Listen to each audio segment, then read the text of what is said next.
This is Looks Good on Paper, a podcast from Willow about flipping the script on traditional hiring. I'm Ian Chohan, and every episode I put big voices in hiring and work culture through 3 quick-fire questions, speed dating style, to get the habits, trends, and ideas that matter. Hi, and welcome to the Looks Good on Paper podcast powered by Willow. Joining us today is Jim Miller.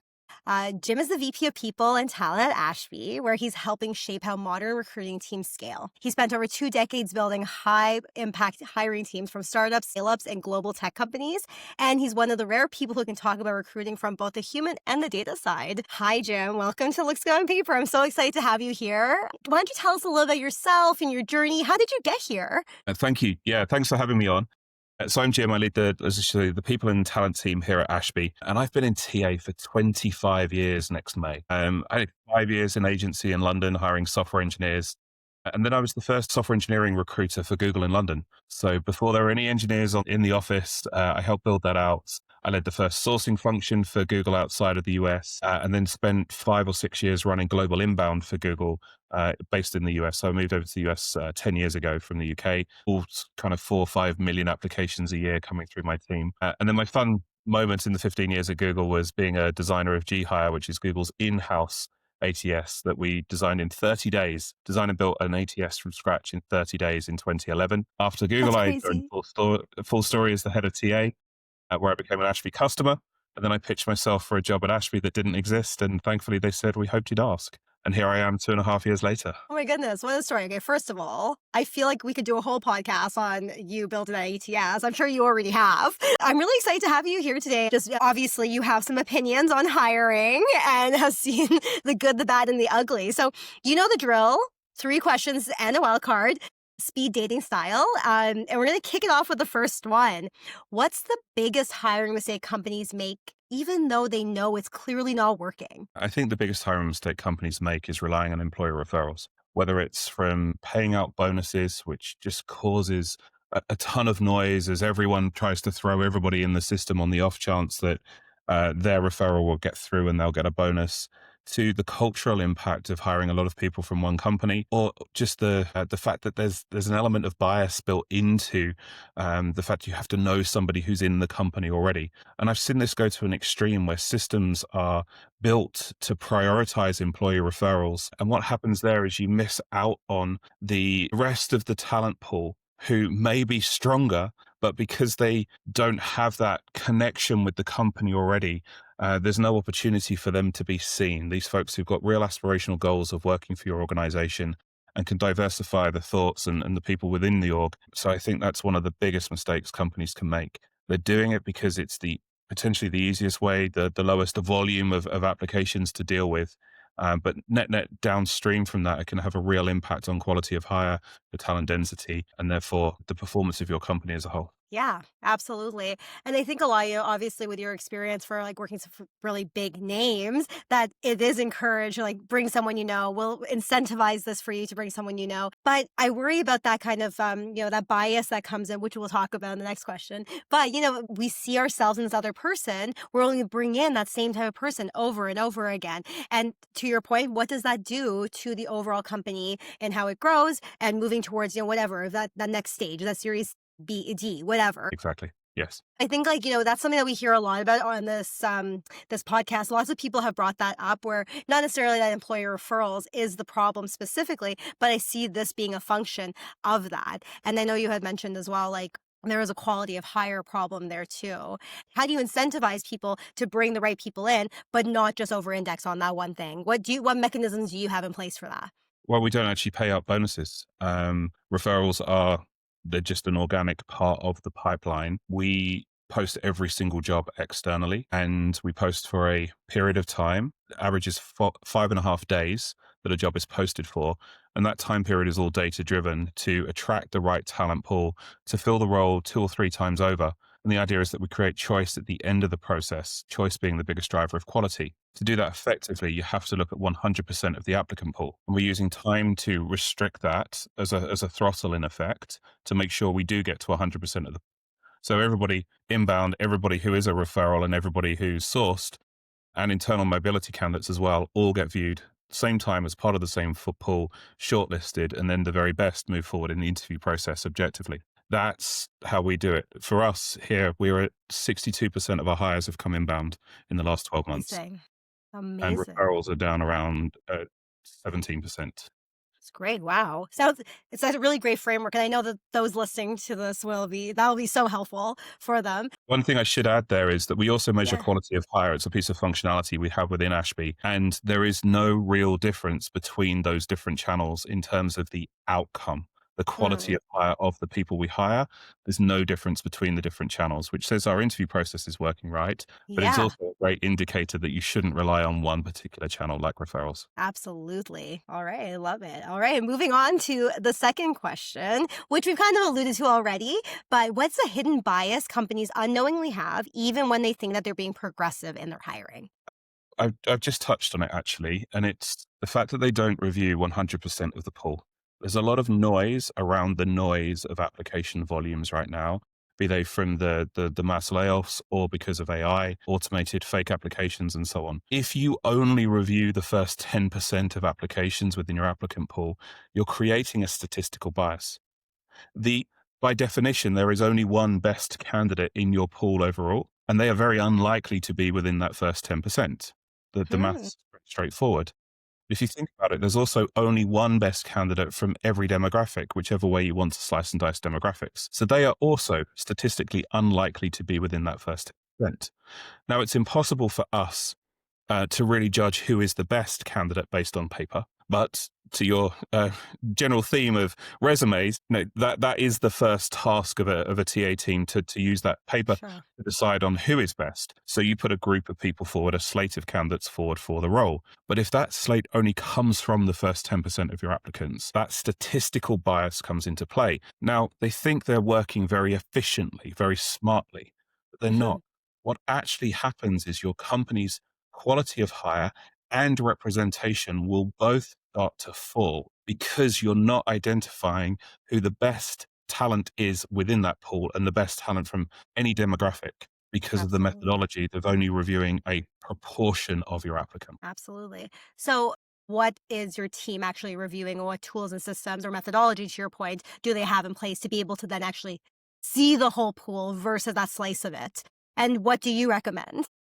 Well, that's why we put date time limits. So every Daytime single limits. job that we post that's non-evergreen has a deadline for application. And we promise, and we state this in our job descriptions, that we will review 100% of the applicants. So that gives our applicants time to do their very best in their application to give themselves the best chance of moving through into the interview process and being hired. So there's multiple different levels of benefit for candidates from that Yeah. process. And we're transparent about that. The closing dates are published on the day the job goes live, and the timelines are all data driven, as I say. We're designing the process to generate a big enough pipeline to create choice to ensure that we hire the very, very best. And for a startup, high growth company like ours, hiring quality is the critical output from my team.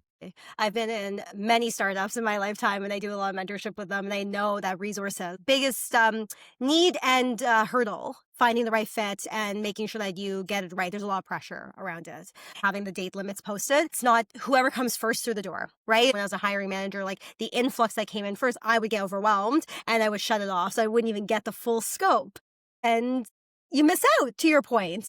Yeah. We don't even start resume review until after the closing date. So Well, my that, team can plan their workload and they have time set aside after the closing date and time to do that body of work. So everyone gets reviewed in the same moment. We're actually protecting the calendars of the hiring managers, protecting their time because only the strongest candidates get into the process and they play a role in that long listing and shortlisting exercise to decide who gets to that next stage. So it's not one person's set of eyes. It's generally three different people making a decision on who gets into that final shortlist here. oh, I love that. I see that framing. It's much better. This is something I wish that so many of the people I talk to for the podcast or in general, a lot of the talent professionals I work with would know or have the ability to like maybe implement. I have a paper on our blog talking about that statistical model of inbound and screening and so on, and all the math is in there. So folks can feel free to go to Ashby's No, amazing. homepage and the blog.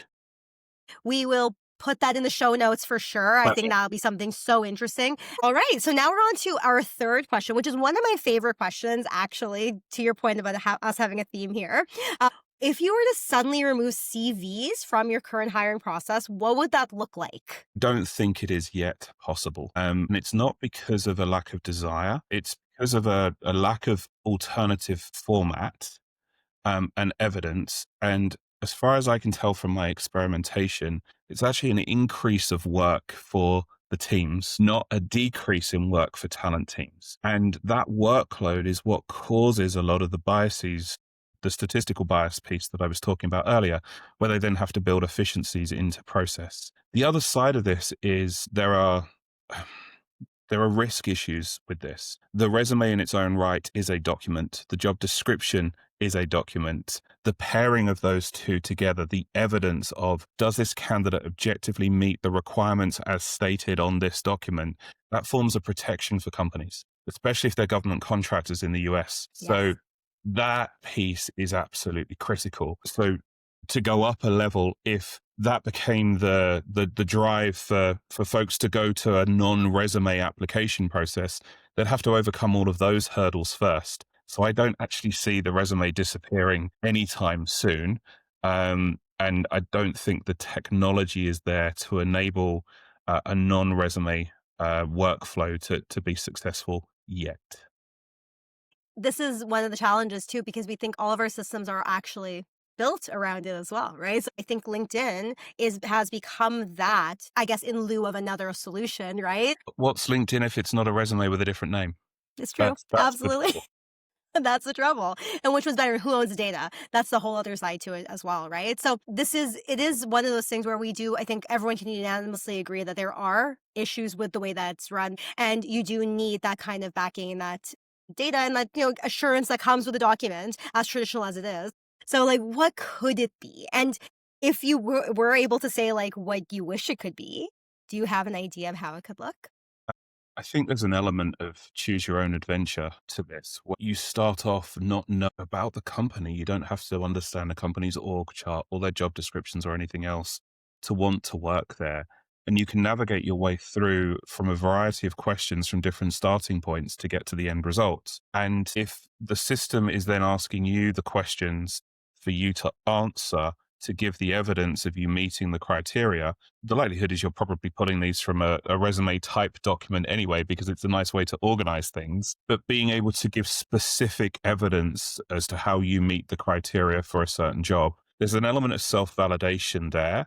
Remarkably, what happens is you reduce the number of applications because each human often makes multiple applications to a company because they can't navigate which is the best fit role for them. Mm, I've got tons and tons of data from my time at Google about that very fact that the more you force the human to choose only one role or a small number of roles, the more accurate they are and the better the chance they have of actually being hired.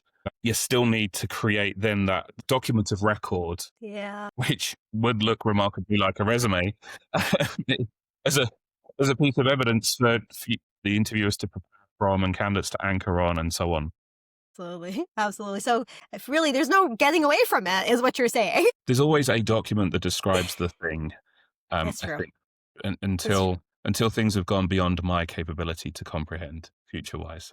Okay, fair. And now we're on to our wild card question. All right. So if you could predict one hiring or talent trend that everyone will be talking about in 2026, given all the data I'm sure you parse through, what would it be? The obvious thing to talk about is AI, but I think the trend is actually going to be the realization that we haven't really been seeing the ROI from the deployment of AI yet. And that's because of a lack of intentionality in the deployment. So you've got a plethora of employees using personal licenses with a variety of different providers to do content creation for their day-to-day job, which makes them efficient. It Hmm. costs money, but you've still got the same number of people using these tools. Then you've got the SaaS tool ecosystem in your whole company with a myriad of different use cases, and each of them are introducing AI functionality. And that functionality is coming in, and there's a big launch fanfare. But you, as the end user company,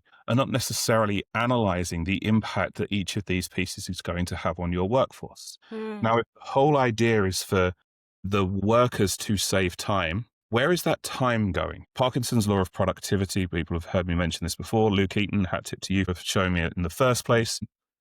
Work will fill the time available for it. So folks are either going to go and make more cups of tea, Mhm. or they are going to do work that wasn't historically a priority. And so you've spent money on this shiny new AI thing, and you as a company have seen no return on this. So I think it's going to be the intentionality of the deployment of it. Mhm. Time and motion studies to identify and isolate the time to be saved, which in itself will then manifest into the headcount plan of we don't need as many people in this space. So in Mhm. 2026, the number of hires to be made will be that much lower versus deploying technology in a peanut butter style across the board and everyone being Mhm. more efficient and producing more, which is a lovely thing to happen. But I think the hiring theme is fewer hires so that you pressure the efficiency gains to then actually see a return on investment because you haven't yet. I agree. The intentionality is not there. I think that it is going to be a reckoning in the sense of like how we brought this tool in, to your point, to actually help support the work that we're doing. That law of efficiency, what was the name of it? It reminded me of Parkinson's law of productivity. He was a productivity. naval historian and author from decades Parkinson. ago. And he wrote this work will fill the time available for it That concept. reminds me of, have you ever heard of doing a Pomodoro? That's the same concept. So Pomodoro is a timing technique, a time blocking technique, and I'm pretty sure it follows that because the more you block your time, the more, so like say you're writing a blog or something, it typically would take you 3 hours. If you put it into 2 hours, you learn to fit it into that time and get better and more efficient at getting Nice. it done. Yeah. Very similar. Amazing. Well, it's the same idea. Anyways, thank you so much for that. I think all of your insight, everything will give people something to think about. Really plug in some of the stuff that you mentioned. I think our listeners will really love some of your blogs, all that stuff. And I'll send head the over link. to the Ashby. Perfect. Head over to the Ashby site. Check out the podcast. Check out the blog. Thank you so much for your insight, Jim, and all your years of experience. Good luck on the panel next week, Thank and you. take care. Have a great rest of your day. Thank you very much. Thanks for joining me on Looks Good on Paper, powered by Willow. If today's 3-question sprint gave you something new to think about, hit subscribe and share with your network, because in hiring, and really in life, it's never just about what looks good on paper.